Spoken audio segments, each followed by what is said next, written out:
It starts with a number, $1,247. That's your bank balance, not your savings, your balance. You check it before going to sleep. Then you check it again a minute later, hoping somehow it changed. It didn't. You have student loans, credit card debt, and a paycheck that's already spent before it arrives. Every grocery trip becomes a math problem. You choose the cheaper brand. You put things back on the shelf. You convince yourself you're doing fine.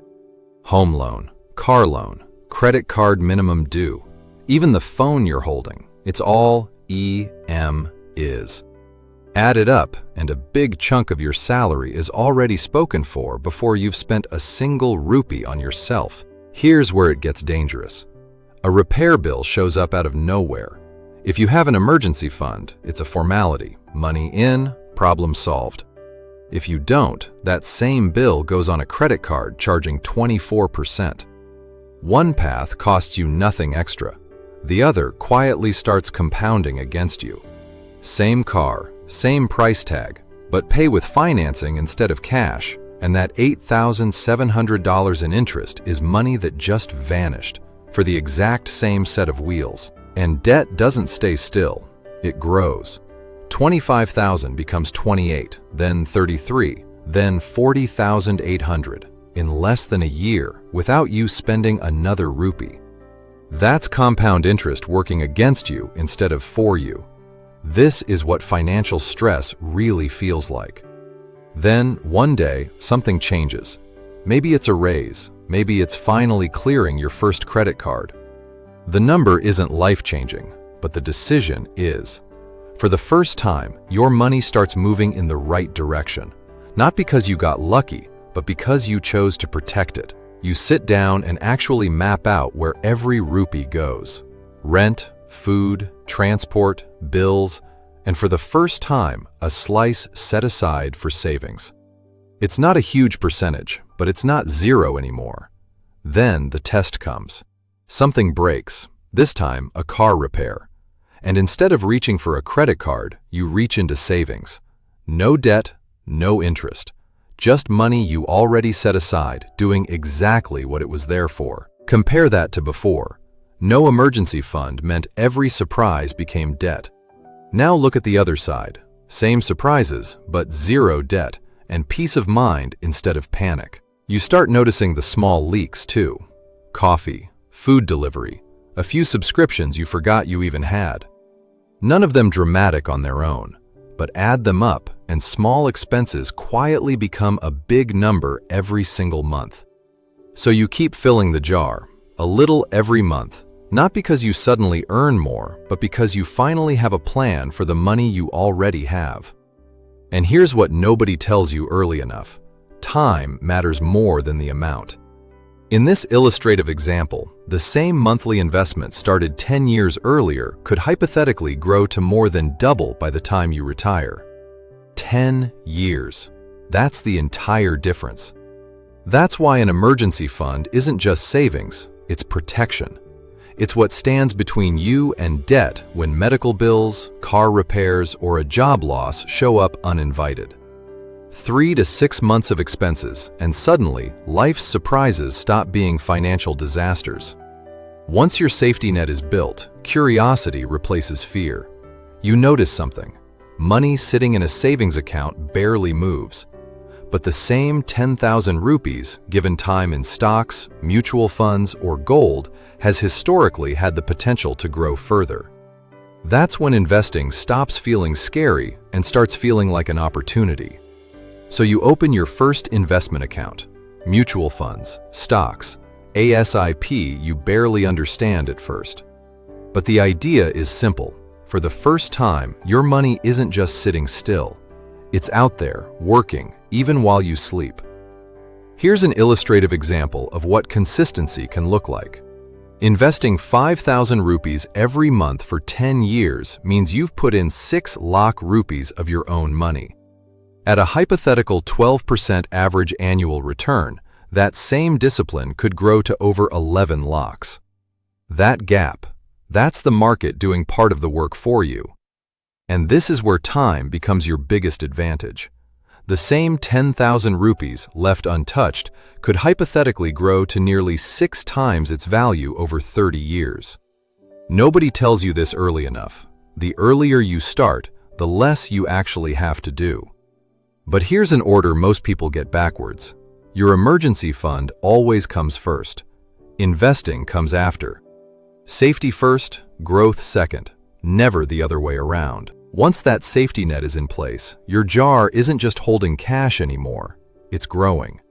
Slowly, then steadily, then in ways that surprise you. This is the real engine behind long-term wealth. Money goes in, earns a return, that return gets reinvested, and reinvested returns earn even more. Hypothetically, 10,000 rupees compounding this way for 30 years could turn into over 1,74,000 rupees. Not because you added more money, but because you gave it time to work on itself. None of this works without a plan for your income first. A simple framework many people follow: 50% for needs like housing and food, 30% for wants, and 20% for savings and investments. It's not a strict law, it's a starting point. And that 20% doesn't need to be complicated. A simple monthly SIP, done consistently, is often enough to start building toward real wealth over time. And through all of it, your emergency fund keeps standing guard. Medical bills, car repairs, a cracked phone screen, an unexpected home repair. 3 to 6 months of expenses saved means none of these become a crisis again. Here's an illustrative example of what patience can look like. A one-time $1,000 investment, left untouched at a hypothetical 12% annual return, could grow to over $29,000 in 30 years. Nobody added more money. Time did the work. This is the formula behind almost every long-term wealth story. Money earns returns. Those returns earn more returns. And somewhere along that curve, growth stops being a straight line and starts bending upward, exponentially. But none of this compounding matters if a single emergency can wipe it out. That's why the shield always stays up first. Medical bills, car repairs, job loss, home repairs, all absorbed by your emergency fund, not your investments. Here's what small, consistent investing can hypothetically look like over 2 decades. Investing just $100 a month at a 10% average annual return means you've put in $24,000 of your own money over 20 years. The portfolio value in this example reaches over $75,000. A profit of more than $51,000 that you never had to actively earn. This is why the advice is always the same. Start investing early, not because you'll get rich overnight, but because every year you wait is a year of compounding you don't get back. Consistency is what turns a small return into a life-changing one. In this example, the same portfolio that grew 12% in year 1 could hypothetically show cumulative growth of 150% by year 10. Not from a single lucky year, but from staying invested through all of them. Break it down, and you'll see 3 components always at play: your principal, the returns it generates, and the total wealth that builds as returns compound on returns. Understanding this difference is what separates someone who panics when the market dips from someone who stays the course. And growth alone isn't the goal. Protecting that growth matters just as much. Spreading investments across stocks, mutual funds, gold, real estate, and cash is one common approach some investors use to manage risk. Diversification doesn't guarantee profits, but it can help reduce how hard any single downturn hits you. A simple 5,000 rupees monthly, SIP continued consistently, is an example some investors use to work toward a corpus of 10 lakh rupees or more over time, not through timing the market, but through staying in it. In this hypothetical scenario, that same 5,000 rupees monthly SIP at a 12% CAGR could grow to a portfolio value of nearly 18,75,000 rupees over the long term. The number isn't a promise. It's a demonstration of what monthly discipline and time can do together. As your career grows, your salary grows too. You're doing everything people told you to do: saving, investing, contributing regularly. But one night, you calculate where your salary alone will take you after 30 or 40 years. The answer surprises you. Most of your income is already spoken for. You'll probably be comfortable. But comfortable and financially free are two very different destinations. That's when you learn the second lesson. A salary pays your bills. Assets build your future. In this hypothetical example, the same disciplined investing that felt small in year 10 could compound into a crore over 30 years.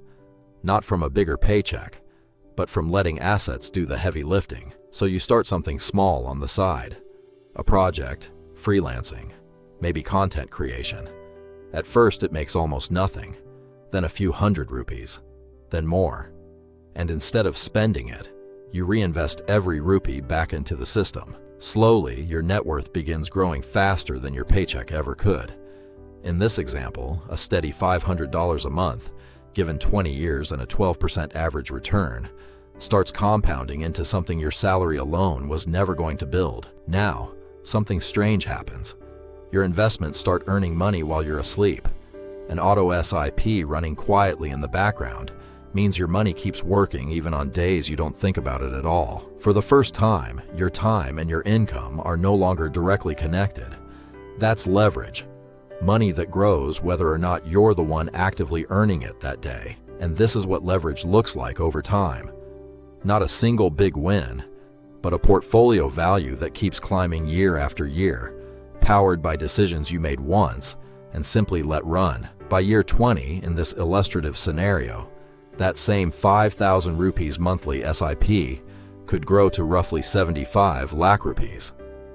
Not because you worked 20 times harder, because compounding worked in the background the entire time. As your wealth grows, your income stops depending on just one source. Salary, dividends, rental income, a side business. Each stream on its own is small, but together, they start building something your paycheck alone never could. As your wealth grows, your decisions start changing too. You stop buying things to impress people. You stop saying yes to every invitation. You protect your time, and you protect your capital, because you've learned something most people never do. Every rupee has a job. Eventually, your investments become more powerful than your daily effort. Passive income, dividends, an ETF portfolio quietly compounding in the background. Your money starts working harder than you are. This isn't about avoiding risk. It's about understanding which risks are actually worth taking. Look at where this journey actually leads. Emergency fund complete, net worth increasing, assets rising while liabilities fall, and passive income quietly adding up in the background. But notice that calendar in the corner. Day 1. Every single part of this started with just one decision to begin. This is what real wealth looks like. Not a jackpot, not luck, just consistency compounding quietly over years. Real wealth was never about becoming rich. It's about buying back your time. And it all starts the same way every single time. Someone staring at a banking app, a balance of $1,247, wondering if they'll ever make it. The story never ends there. It ends wherever you decide to stop.